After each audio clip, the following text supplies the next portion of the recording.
যারা নাস্তিক এদের বক্তব্য এটা। তো তৎকালীন জামানায় একজন কাফের ছিল, নাস্তিক ছিল, সে বলতেছে আমি আল্লাহকে দেখি না, আল্লাহকে মানি না, যেদিন থেকে আল্লাহকে দেখবো চোখে সেদিন থেকে মানবো আল্লাহ আছে। নাউজুবিল্লাহ বলেন। তো ওই সময় একজন মুসলমান পণ্ডিত ছিলেন, বলতেছে আসো তোমার উত্তর আমি নিজেই দিয়ে দিব।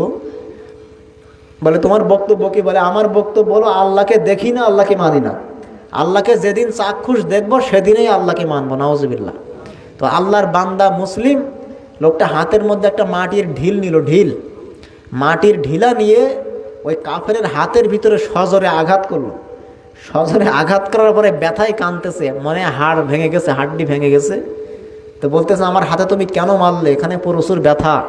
তো আল্লাহর বান্দা মুসলিম পণ্ডিত বলতেছে আমি যে তোমাকে মেরেছি তোমার শরীর অনেক ব্যথা, তাই না? বলে হ্যাঁ অবশ্যই ব্যথা, অনেক ব্যথা, হাত নাড়াইতে পারতেছি না।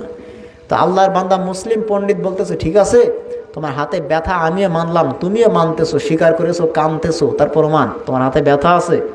তবে তোমার হাতে যে ব্যথা এটা আমাকে একটু দেখানো লাগবে। যতক্ষণ না তোমার ব্যথা আমার দুই চোখের সামনে দেখাতে না পারবে ততক্ষণ আমি তোমার ব্যথা আছে এটা আমি কখনো বিশ্বাস করব না। তো নাস্তিক বলতেছে ব্যথা আছে তো 100% কোনো সন্দেহ নাই, তবে এটা তো দেখানো সম্ভব না। ব্যথা আছে 100% আছে, দেখানো যাবে না, কার দেখানো সম্ভব না, কিন্তু আছে 100%। নাস্তিক নিজেই সে প্রমাণ।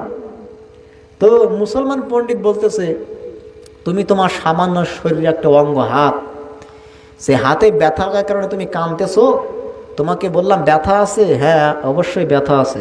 তো বললাম ব্যথাটা একটু দেখাও, বলে এটা দেখানোর ক্ষমতা আমার নেই, এটা দেখানো যায় না, অনুভব করতে হয়। তো বলেন তোমার উত্তর তুমি নিজেই নিয়ে নাও, তোমার হাতের থেকে উত্তর নিয়ে নাও।